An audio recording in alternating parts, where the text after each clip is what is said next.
Yeah, Yeah. just like how I dreamed. Yes. Thanks. All right, we have a bunch of reporters in the room, as you can see, and then some on Zoom. So we're gonna start in the room and then we'll hop to Zoom. Tony, go ahead. Dwayne Price, Mavs.com. Dwight, just first of all, your first impression of Jason and his coach and all that stuff. Great. Super excited to get started. I've said it a bunch of times. I think we have a great group of guys, and a lot of guys from the old group are here. We obviously have a bunch of new people around that are all on the same page already, which is exciting. And we're here for one thing, that's to win. But also we're coming together early, which I think is great. Getting time to spend time with each other these last few weeks, playing, working out, being around coach and his staff has been really good for us. So really looking forward to getting started tomorrow. How important is it, Dwight, to get past the first round of playoffs? You guys have been right there the last two. How important? I mean, the goal is to win a championship. That's, I think, every team's goal, but that's something we've spoken about, and it's super important to us. So one of the steps to getting there is make it past the first round. Yeah, Brad.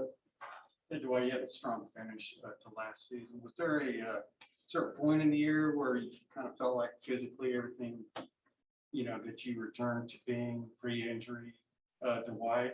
And then how different was this off season for you, having come off, having played the season, as opposed to like rehabbing to work, coming back?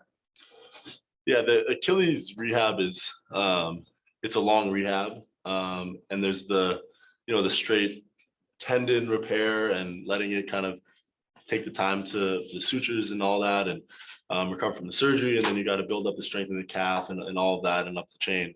But once you start playing, there's still some adjustments to be made in terms of timing, in terms of building that base strength level back up, explosiveness, reactiveness, and trust. So to tell you a specific time or game, I couldn't do that, but it was definitely a pretty long process to get back to fully trusting it. Thankfully, I'm there now, and this off season was great for me to be able to train and also compete. So yeah, it was a great off season. To follow up on that too, I think sometimes at least in media and non-medical fields, you hear that maybe year 2 post-surgery is when players really start to feel like themselves. Do you feel like you still have a little ways to go or a little bit potential to gain, after, like you said, having a healthy off season, being able to build that base? I guess it's tricky to answer that question because my goal was never really to get back to where I was. I always said, okay, now I have time to really just rebuild this from scratch.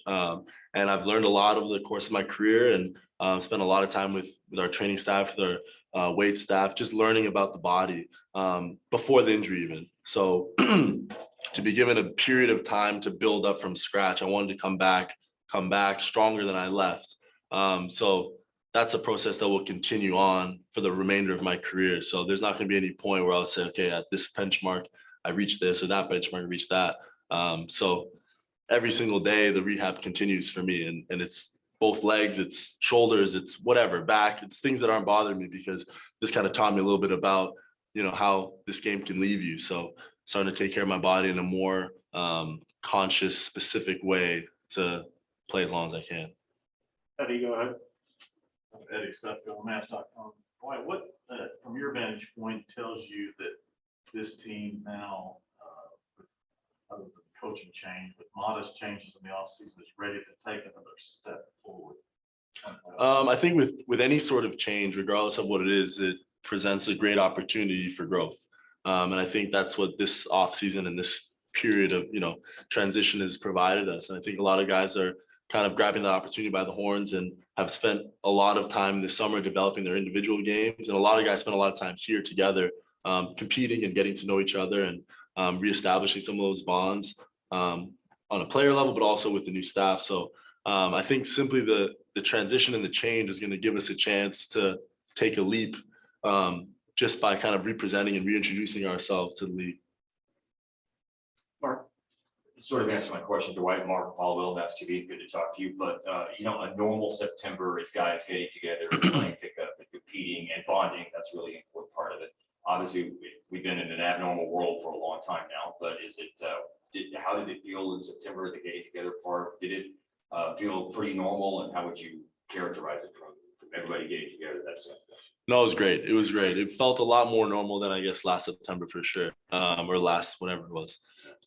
So to be able to be in the facility for prolonged periods of time with everybody in there together, I think was crucial, especially for a season like this, to be able to have those, obviously stuff on the court, the weight room, training room, all that, but have like those prolonged moments on the sideline when guys are kind of done and you're not getting scurried out because there's a cleaning crew coming in and your 4 guys on the court time is up. It's like, no, we can sit here, we can catch up, we can talk, we can strategize, we can talk about TV shows or whatever it is. I think those moments that we kind of missed out on over the last couple of seasons have hurt guys, not necessarily in ways that show up on the box score per se, but in some ways, yes, but also just socially, it's important to have guys to be able to open up and have those conversations, and it helps the team chemistry, and it does show up in the standings.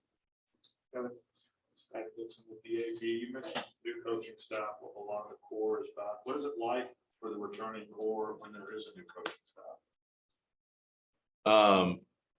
A very broad question. I mean, is it like wiping the board clean and starting over? Do you guys bring some stuff from past experiences to share with the staff? Or?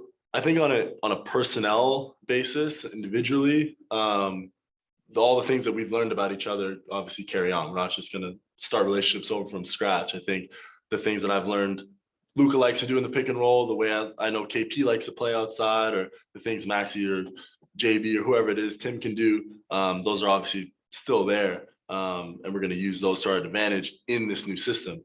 But we do have to kind of reestablish some of the ways we're going to use those tools based on how we want to organize our talent. So I wouldn't say it's a wipe the board clean situation by any means, but it is going to be an opportunity for us to wipe a section and kind of reorganize. So I think it's a good thing though. Tim McMahon, ESPN, as a leader of this team and the union rep, what approach, if any, do you take with the guys who haven't been, maybe it's a guy who hasn't been vaccinated? In terms of what? Like, are you trying to convince them to be vaccinated? Is it just, are you just hands off and it's an individual decision? Like, are you involved in, as Jason said, the goal is to get 100%. Are you involved in trying to help get the guys who get the vaccination to do so? Yeah, definitely provide any information that they could want. I know some guys had some questions and trying to find ways to get them those answers and connect them with people maybe outside of the NBA or outside of our circles, impartial third parties to give them whatever information that it is they need. But at the end of the day, it is an individual decision. We would like everyone to be vaccinated, but it is their choice, and everyone has, their own function that they're going to run their decision making through, and whatever comes out comes out. But we're not pressuring guys to do anything that they're extremely uncomfortable with. We've presented the positives of the benefits of being vaccinated for themselves individually and for all of us. And if they make that decision, great. If not, they're still our teammates. We're still going to compete. We're still going to treat them with love and respect and keep it moving. All right, and we're going to jump to Zoom for 2 questions. Chris? Chris Henderson, chendo.com. So Dwight, obviously with Jason Kidd being here, you watched him growing up as a player. Can you talk about some things that you have possibly learned from him in a short span, and like for your leadership? Has he talked to you about certain things, being the guy, the glue guy on his team? Watching him, one thing I remember for sure was he was a floor general, like the definition of it. Was a great communicator and got his guys on the same page, and especially offensively was able to make sure guys were getting easy shots, not just getting open shots, but open, easy shots, and creating opportunities for his team to be successful. So that's a huge thing. I may not necessarily be in that role on every possession in terms of playmaking, creating, but the essence of it is important for all of us. No problem. Hi, Dwight. Prabhat Film City Back Sports page. You talked about the familiarity and chemistry you have with some of the guys that you've built over the years on this roster. How important is that going to be for you guys moving forward this season and reaching those aspirations of getting to a championship and competing for one? To how important is that? Yes, the familiarity and chemistry. How big is that going to be for you guys this season to go forward? Very important. I think any team, if you just take 10 guys out of the wild blue yonder and throw them on a roster, they're gonna have a hard time going against some guys that have been together for a few years. So I think we have a lot of skilled guys in this team, a lot of talent. And thankfully, we have a core group of guys that have spent some time with each other and have competed and have played in the playoffs and have a good understanding of each other's game. But we have some new guys that are going to come in and contribute right away. And we've been fortunate enough, like I said, to have this kind of normal end of the offseason where we could spend time together to kind of try and fast track that, getting to know each other process. So yeah, to answer your question, it's very important. Michael Shapiro, last one. Hi, Dwight. Michael Shapiro, Sports Illustrated.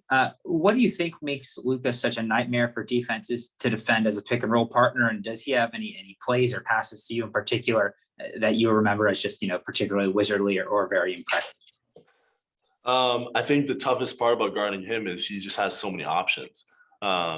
He can attack on all three levels. He can find guys literally anywhere on the court. I think he has, like most guys know, his eyes in the back of his head. So it's not like where he's looking matters. So you really got to be ready for anything as a defender. And then as a team, we have shooters all around him. And then we usually have a rim presence on a roller. So he has a lot of options. So that's probably the toughest part for guys guarding him. Thank you. Tom, Dwight, appreciate you. That's Keep going with me, Dwight. That's Dwight. Bye, you guys. Thank you. So More stable chair up there. Yeah, I'm kind of worried that chair is gonna break and then Yeah. I'm gonna be, Someone's gonna miss the first day of And practice. trust me, Yeah, Take that back chair. Trust me, we always be pointing right at you. Somebody's season ends on the podium. Yeah. This one looks nice, yeah. Try this.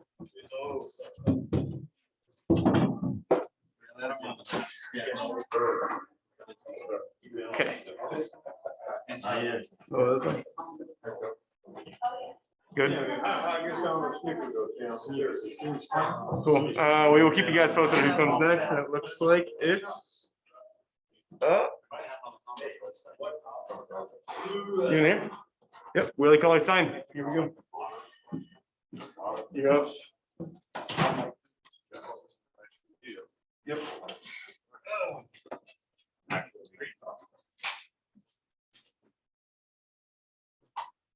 Cool. So, Willie, welcome. How are you? Good. All right. So obviously we have some reporters in the room and we have some on Zoom, so we will get started here in